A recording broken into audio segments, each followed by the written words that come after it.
দক্ষিণ কলকাতার প্রাণকেন্দ্র কালীঘাট, সেখানেও কিন্তু একই অবস্থা। সেই রাস্তা এবং জল যন্ত্রণা, সাধারণ মানুষ একেবারে তিতি বিরক্ত। পথঘাটে বড় বড় গর্ত, রীতিমতো প্রাণ হাতে করে যাতায়াত এখানেও।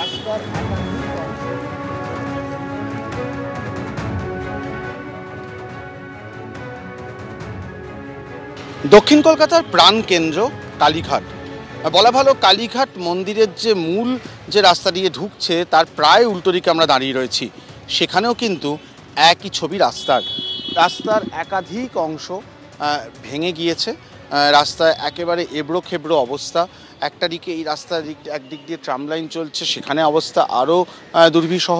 এবং সার্বিকভাবে যেটা দেখা যাচ্ছে যে এখানেও কিন্তু যান যন্ত্রণা একেবারে নিত্য নৈমিত্তিক সঙ্গী হয়ে উঠেছে সাধারণ যারা যাত্রীদের। এই ধরনের রাস্তা, এরকম বিভিন্ন রকম গর্তে ভরা রাস্তা খুব স্বাভাবিকভাবেই বিপজ্জনক হয়ে ওঠে মূলত দ্বিচক্রযানের জন্য।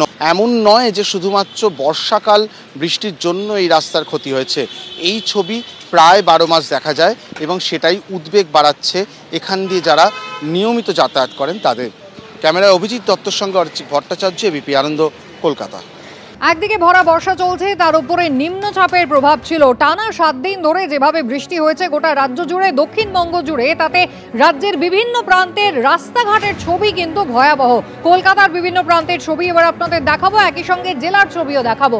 প্রথমেই হাইল্যান্ড পার্কের ছবি দেখাবো। ইএম বাইপাসের ওপরে অত্যন্ত ব্যস্ততম একটি এলাকা এবং একেবারে ইএম বাইপাসের সায়েন্স সিটি মোড় থেকে শুরু করে সেই কামালগাজী পর্যন্ত বিস্তীর্ণ এলাকায় ইএম বাইপাস ভরা খানাখন্দে। রীতিমতো সমস্যায় যাত্রীবাহী গাড়ি, তার পাশাপাশি নিত্যযাত্রীরা। এই মুহূর্তে আমরা দেখাচ্ছি যে হাইল্যান্ড পার্ক যে জায়গাটা আমরা দাঁড়িয়ে রয়েছি, সেখানে কিন্তু দেখতে পাচ্ছ যে বেশ কিছুটা বড় রাস্তা, সেই রাস্তায় কিন্তু বিভিন্ন জায়গায় পটহোলস হয়ে রয়েছে এবং তার পাশাপাশি একটা বড় অংশের রাস্তা, সেটা কিন্তু এই রাস্তা সারাই করার আগে রাস্তা যে চেঁচে ফেলা হয়, সেই চেঁচে ফেলা হয়েছে বা 3 থেকে 4 ইঞ্চি। কিন্তু এই রাস্তায় কিন্তু যান চলাচল করছে অত্যন্ত শ্লথ গতিতে। তুমি দেখতে পাচ্ছ যে গাড়িগুলো আসছে, সেই গাড়িগুলো কিন্তু কার্যত নাচতে নাচতে এখান দিয়ে যাচ্ছে এবং একেবারে যেখানে এসে এই চাকাটি শেষ হচ্ছে সেখান থেকে কিন্তু প্রায় 3-4 ইঞ্চি একটা গ্যাপ রয়েছে, ফলে সেই জায়গায় উঠছে।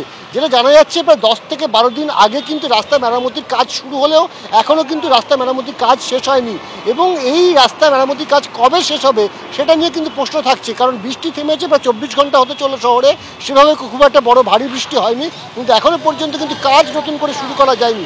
বিভিন্ন জায়গায় পটহোলস হয়ে রয়েছে এবং সাধারণ নিত্যযাত্রী যারা রয়েছেন, প্রত্যেকদিন অফিস যান বা অফিস থেকে বাড়ি ফেরেন, তাদেরকে কিন্তু দুর্ভোগের শিকার হতে হচ্ছে। 10 থেকে 12 দিন আগে রাস্তা সারাইয়ের জন্য, মেরামতি করার জন্য কিন্তু এখানে কাজ শুরু হলেও সে কাজ কিন্তু এখনও সম্পূর্ণ হয়নি, নতুন করে পিচও করা হয়নি এবং একই পরিস্থিতি কিন্তু একেবারে গড়িয়া ঢালাই ব্রিজ পর্যন্ত। ফলত এই যে যন্ত্রণা, সেই যন্ত্রণা থেকে কবে শহরবাসী মুক্তি পাবে তা নিয়ে কিন্তু প্রশ্ন উঠছে। ইএম বাইপাসই হোক বা যশোর রোড, সর্বত্রই কিন্তু ছবিটা একই রকম। রাস্তাঘাটের অস্তিত্ব আর নেই, একেবারে খানাখন্দে ভরা। আর তার উপরে বৃষ্টির ফলে সেই খানাখন্দে কোথাও জল জমেছে, রাস্তায় বেরিয়ে নাকাল হতে হচ্ছে শহরবাসীকে। পাশাপাশি দুটো ছবি আপনারা দেখতে পাচ্ছেন, একদিকে হাইল্যান্ড পার্কের সামনে, অন্যদিকে বিরাটি। রাস্তায় বড় বড় গর্ত, আর সেই গর্তের মধ্যেই গিয়ে পড়ছে 4 চাকা, কোথাও বা 2 চাকা। অটো চালকরা তারাও বলছেন রীতিমতো প্রাণ হাতে করে যাতায়াত করতে হচ্ছে তাদের।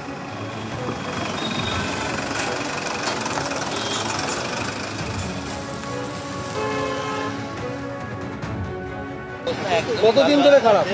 যখন খুব বেহাল অবস্থায়, দেখুন গাড়ি দিকে নিয়ে যাওয়া যাচ্ছে না, আর অ্যাক্সিডেন্ট তো যখন তখন হচ্ছে। আমরা জীবন হাতে নিয়ে বেরোচ্ছি, যখন তখন অ্যাক্সিডেন্ট হয়ে যাবে, দায়িত্ব কিন্তু নেবেই না। খুবই খারাপ। আমাদের স্কুল কলেজে যাওয়ার সময়টা অত্যন্ত খারাপ, গাড়ি ডেকে যাচ্ছে, ধসে যাচ্ছে। এটা রাতের দিকে ঠিক করে ফেললে ভালো হয়। জীবনে ঝুঁকি, বাচ্চারা যাচ্ছে, প্রত্যেকেরই খুব অসুবিধা হচ্ছে। ঠিক আছে, কীভাবে জল জমে রয়েছে, ভীষণ অসুবিধা। লেট হয়ে যাচ্ছে, যারা অসুস্থ তারাও ঠিক পাচ্ছেন না।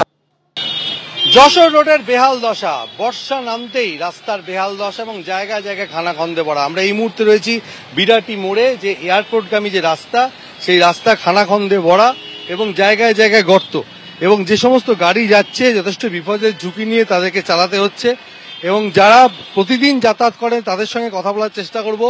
এই যে রাস্তা, কি অবস্থা দেখছেন? গর্তে চলছে এখন 15 দিন মতো দেখতে পাচ্ছি, তো জল যখন দিয়ে হয়েছে তখন মনে হচ্ছে এমনি গর্ত। দেখুন গর্ত ভর্তি ওই যে বাসে এখন যখন তখন অ্যাক্সিডেন্ট হতে পারে। ওই দেখুন বেহাল অবস্থায়, দেখুন গাড়ি ওইদিকে নিয়ে যাওয়া যাচ্ছে না, আর অ্যাক্সিডেন্ট তো যখন তখন হচ্ছে, আমরা জীবন হাতে নিয়ে বেরোচ্ছি, যখন তখন অ্যাক্সিডেন্ট হয়ে যাবে, দায় তো কেউ নেবেই না।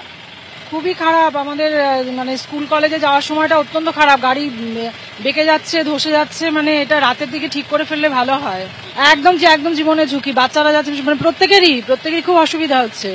খুবই খারাপ অবস্থা, বাইক চালাতে তো অসুবিধা হচ্ছে, বর্ষাতে আরো প্রবলেম, জল জমছে, গাড্ডা বোঝা যাচ্ছে না, সমস্যা হচ্ছে বাইক চালাতে।